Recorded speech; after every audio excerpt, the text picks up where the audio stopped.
നാമത്തിന് മഹത്വം ഉണ്ടായിരിക്കട്ടെ. റോമർ 12:2. ഈ ലോകത്തിന് അനുരൂപരാകരുത്, മനസ്സ് പുതുക്കി രൂപാന്തരപ്പെടുകയും, എന്നാൽ നന്മയും പ്രസാദവും പൂർണ്ണതയുള്ള ദൈവഹിതം ഇന്നതെന്ന് നിങ്ങൾ തിരിച്ചറിയും. ഈ ലോകത്തിന് അനുരൂപരാകരുത്, അതായത് നമ്മൾക്ക് യേശുവിൽ ആയിക്കഴിഞ്ഞ്, യേശുവിനെ അറിഞ്ഞു കഴിഞ്ഞ് നമ്മൾ ഈ ലോകത്തിൻ്റെതായ രീതിയിൽ പിന്നെ നടക്കരുത്.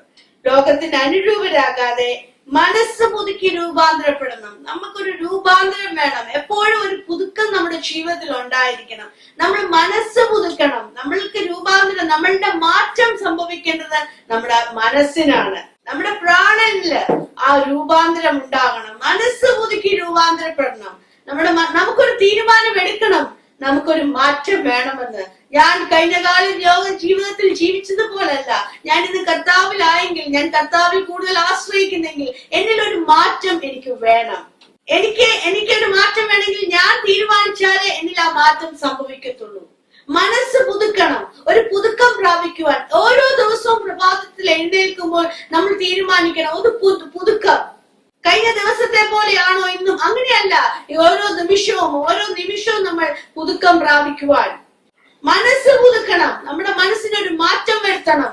നമ്മുടെ ചിന്തകൾക്ക് ഒരു മാറ്റം വരുത്തണം. നമ്മുടെ വിചാരങ്ങൾക്ക് ഒരു മാറ്റം വരുത്തണം. നമ്മൾ കർത്താവിലായിരിക്കുമ്പോൾ നമ്മൾ കർത്താവിന് എന്താ വേണം? എല്ലാത്തിനെയും കാണുവാനും കേൾക്കുവാനും ചിന്തിക്കുവാനുമായി കഴിയണം. നമുക്ക് എപ്പോഴും ഹൃദയ കാഠിന്യതയോടെ ഇരിക്കാതെ ഈ വചനങ്ങൾ ഓരോന്നും കേൾക്കുമ്പോൾ അത് നമ്മുടെ ജീവിതത്തിന്റെ ഒരു രൂപാന്തരത്തിനാ. ഓരോ പ്രാവശ്യം ദൈവവചനം നമ്മൾ കേൾക്കുമ്പോൾ നമ്മുടെ ജീവിതത്തിൽ ഒരു മാറ്റം അവിടെ സംഭവിക്കണം. നമ്മുടെ ജീവിതത്തിൽ മാറ്റേണ്ടതായ വേണ്ടാത്തതിനെയൊക്കെ നമുക്ക് മാറ്റുവാനായിട്ട് കഴിയണം. വേണ്ടാത്ത ദുശീലങ്ങൾ ഉണ്ടെങ്കിൽ, വേണ്ടാത്ത സ്വഭാവങ്ങൾ ഉണ്ടെങ്കിൽ അതൊക്കെ ഒന്ന് മാറ്റുവാൻ നമ്മൾ തീരുമാനിക്കണം. നമ്മൾ തീരുമാനിച്ചെങ്കിൽ മാത്രമേ ആ സ്വഭാവം നമ്മളിൽ നിന്ന് മാറത്തുള്ളൂ. അപ്പോഴാണ് നമ്മുടെ ജീവിതത്തിൽ എന്നാൽ നന്മയും പ്രസാദവും പൂർണ്ണതയുമുള്ള ദൈവഹിതം. ദൈവത്തിന്റെ ഹിതം നന്മയാ. നമ്മുടെ ജീവിതത്തിൽ നന്മയാ കർത്താവ് ആഗ്രഹിക്കുന്നത്. നമ്മുടെ ജീവിതത്തിൽ ഒരു പൂർണ്ണതയാ പിതാവ് ആഗ്രഹിക്കുന്നത്. ആ നന്മയും പൂർണ്ണതയും നമ്മുടെ ജീവിതത്തിൽ അത് വെളിപ്പെടണമെങ്കിൽ നമ്മളിൽ ഒരു രൂപാന്തരം വേണം. നമ്മളിൽ ഒരു മാറ്റം വരണം. ഇന്ന് നമ്മൾ തീരുമാനിക്കണം ഒരു പുതുക്കം പ്രാപിക്കുവാൻ. എങ്കിൽ മാത്രമേ ഇവിടെ വചനത്തിൽ വ്യക്തമായി പറയുന്നു ദൈവഹിതം ഇന്നതെന്ന് തിരിച്ചറിയും.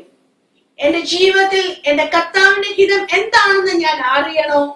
ഞാൻ ഇന്ന് മനസ്സ് പുതുക്കി രൂപാന്തരപ്പെടുന്നു. കർത്താവിന്റെ നന്മയും പ്രസാദവുമുള്ള കർത്താവ് നിന്നെ അനുഗ്രഹിച്ചിരിക്കുക. കർത്താവ് നിന്നെ നന്മകളാൽ നിറച്ചിരിക്കുക. ആ നന്മയും അനുഗ്രഹവും എന്റെ ജീവിതത്തിൽ നിനക്ക് കാണണോ? ഇന്ന് പകൽക്കാലം നീ മനസ്സ് പുതുക്കി രൂപാന്തരപ്പെടണം.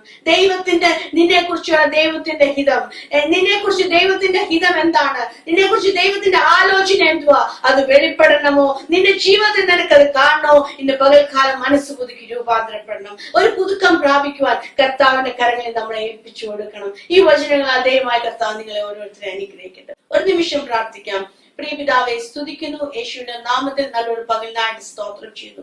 അനുഗ്രഹിച്ചു പ്രാർത്ഥിക്കുന്നു. നാഥ, നിന്റെ കരങ്ങൾ ഓരോ വ്യക്തികളെയും ഏൽപ്പിച്ചു പ്രാർത്ഥിക്കുന്നു. കർത്താവെ, ഹൃദയ കാഠിന്യത കർത്താവെ, ഹല്ലേലൂയ, വ്യക്തി ജീവിതങ്ങളിൽ നിന്ന് കർത്താവെ ഒരു ഒരുക്കം മാറ്റം കർത്താവെ, മനസ്സ് പുതുക്കുവാൻ തക്കവണ്ണം, ഒരു രൂപാന്തരം വരുവാൻ തക്കവണ്ണം കർത്താവെ നിന്റെ മക്കളെ ഓരോരുത്തരെ ഏൽപ്പിച്ചു പ്രാർത്ഥിക്കുന്നു. ഭവനത്തിന്റെ അകത്തെ ഭിന്നത യേശുവിന്റെ നാമത്തിൽ അത് നീങ്ങി മാറട്ടെ.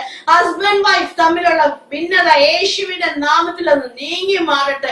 കർത്താവേ, ഹല്ലേലൂയ, ഡൈവേഴ്സിന്റെ വാക്കിൽ നിൽക്കുന്ന കുടുംബത്തെ നിന്റെ കരങ്ങളിൽ ഏൽപ്പിച്ചു പ്രാർത്ഥിക്കുന്നു. യേശുവിന്റെ നാമത്തിൽ കർത്താവേ, രണ്ടു വ്യക്തികളെ അപ്പ നീയാണല്ലോ കൂട്ടിച്ചേർത്തത്. ഹല്ലേലൂയ കർത്താവേ, മനുഷ്യന് വേർതിരിക്കാൻ കഴിയത്തില്ലോ അപ്പ ആ വ്യക്തി ജീവിതങ്ങളുടെ മേൽ കർത്താവേ നിന്റെ അത്ഭുതകരം ചരിക്കട്ടെ. യേശു അപ്പ അവിടെ അത്ഭുതം സംഭവിക്കട്ടെ കർത്താവേ. ഹല്ലേലൂയ, യേശുവിന്റെ കരങ്ങളിൽ പൂർണ്ണമായിട്ട് ഏൽപ്പിക്കുമ്പോൾ എല്ലാവരെയും പകൽക്കാലം കർത്താവിന്റെ കരങ്ങളിൽ സമർപ്പിച്ചു പ്രാർത്ഥിക്കുന്നു.